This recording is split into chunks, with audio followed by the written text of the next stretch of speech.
Welcome to another Explainer. Today, we're diving straight into a really fascinating intersection of public infrastructure, private investment, and, well, some incredibly interesting administrative timing. We're breaking down a massive investigative report out of Madhya Pradesh that's been absolutely dominating the headlines lately.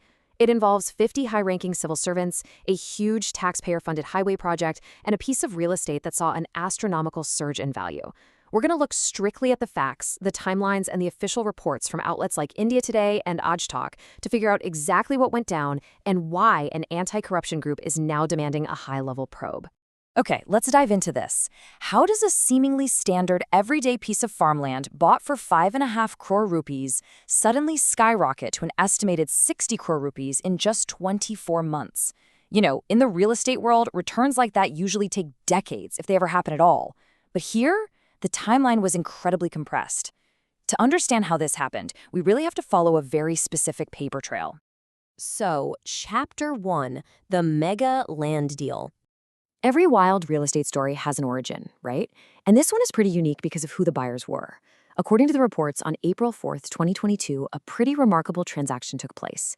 Nearly 50 high-ranking bureaucrats, specifically IAS and IPS officers from cadres all over the place, like Delhi, Maharashtra, Telangana, and Haryana, all pulled their money to buy a single plot of land.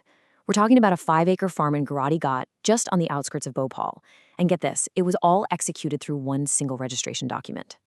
Now, the official registered purchase price for this 5-acre plot, exactly 5.5 crore rupees. Let's just pin that number in our minds for a second, because that's our baseline. In April 2022, on paper, this was the value of the investment made collectively by these public servants. But wait, there is a discrepancy right off the bat. Local records cited in the media show that the actual market value of that specific land at the time was around 7.78 crore rupees. So, right from day one, they supposedly scored this land for, actually, let's look at the math, more than 2.25 crores under the official market rate. Honestly, a pretty amazing deal from the jump. Now, what's really interesting about this slide is how the officers actually described the purchase themselves. Civil servants have to file these things called immovable property returns, or IPRs. In these official filings, the investment was described as an asset acquired by, and this is a direct quote from the records, like-minded officers. It showed the property broken down into 50 shares linked to 41 individual buyers. So everything was officially declared, for sure, but 41 top-tier officials coordinating to buy one random farm plot, that's definitely highly unusual. Moving right along to Chapter 2, a convenient bypass project. Okay, buying land is just step one. What happens to the area surrounding it is what really dictates its future value. Let's walk through this timeline because it moves fast. April 2022, they buy the land. Fast forward just 16 months to August 2023, and a massive government bypass project is approved. Less than a year later, June 2024, the land's official use is diverted from agricultural to residential. And that brings us to 2026, hitting peak valuation. When you stack these dates up chronologically, the proximity is, well, it's pretty striking.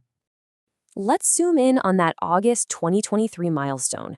Just 16 months after those like-minded officers bought their farm, the Madhya Pradesh cabinet officially approved the Western Bypass project.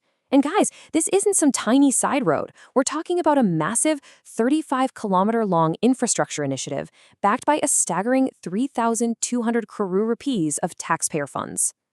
And here is where the controversy truly ignites. An anti-corruption organization called the System Parivartan Abhiyan, or SPA, has leveled some incredibly serious allegations. In a complaint to the chief minister, they allege that the planned route for this taxpayer-funded bypass was altered not once, not twice, but 3 separate times.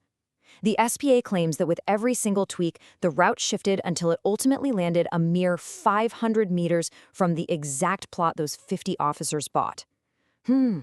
Which brings us to Chapter 3, The 11 by profit jump. So the SPA is heavily implying this bypass alignment wasn't just a happy coincidence. Let's look at the financial fallout from these government approvals. In June 2024, 10 months after the bypass is approved, the land gets a magical paperwork update. It's officially diverted from agricultural use to a residential area. In real estate, that legal flip alone makes values explode. But here's the real kicker. Reports note that, despite being reclassified for housing, as of today, absolutely no housing society has been developed there. The land is still completely empty. But legally, its status has fundamentally transformed. And this brilliantly illustrates just how staggering that paperwork change really was. When it was just a farm back in 2022, they paid about 81 rupees per square foot. In 2024, after the bypass approval and the rezoning, boom, the rate shot up to 557 rupees a square foot. And today, projecting to 2026, the market rate in that newly primed bypass-adjacent area is hovering between 2,500 and 3,000 rupees per square foot. So do the math on those 5 acres, and there's the answer to our hook question. The estimated current market value is now sitting between 55 and 60 crore rupees, literally an 11 times profit jump. It is an absolute masterclass in real estate appreciation, driven entirely by adjacent government infrastructure and rezoning. All right, final chapter here, Chapter 4, Impact on Public Trust. Because, the numbers only tell half the story. We have to look at how the public reacts when administrators profit this handsomely from their own planning. The reaction has been incredibly severe. Manisha Kadian, an economics professor, took to social media and flat out called it a classic abuse of position in power. She even went as far as saying the idea of joining civil services to serve the nation is a scam, writing, "They serve themselves. The nation pays." You can really feel the deep frustration regarding bureaucratic accountability there. And the SBA is taking that public frustration and formalizing it. Their president, Azad Singh Dabaz, who, by the way, is a retired Indian Forest Service officer himself, didn't mince words at all. He stated, "Seems this road project is not for public convenience, but just to financially benefit IAS and IPS officers." He is fundamentally questioning if this 3,200 crore taxpayer-funded project was even necessary, suggesting its main utility was just juicing up the property portfolios of civil servants. So, the crucial point is, what happens next? The SBA has taken this straight to Chief Minister Mohan Yadav with 3 massive demands. Number 1, cancel the entire 3,200 crore Western Bypass project. Number 2, launch a high-level probe into these specific land deals. And 3, they're alleging that several officers secretly bought Benami properties, putting land in the names of relatives or associates to hide their identity, and they want all of that thoroughly investigated immediately. So, as the state government reviews all of these demands, we're left staring at a pretty massive picture. When the exact people who help steer state infrastructure happen to buy land exactly where a new highway is about to be built, well, it raises some absolutely unavoidable questions.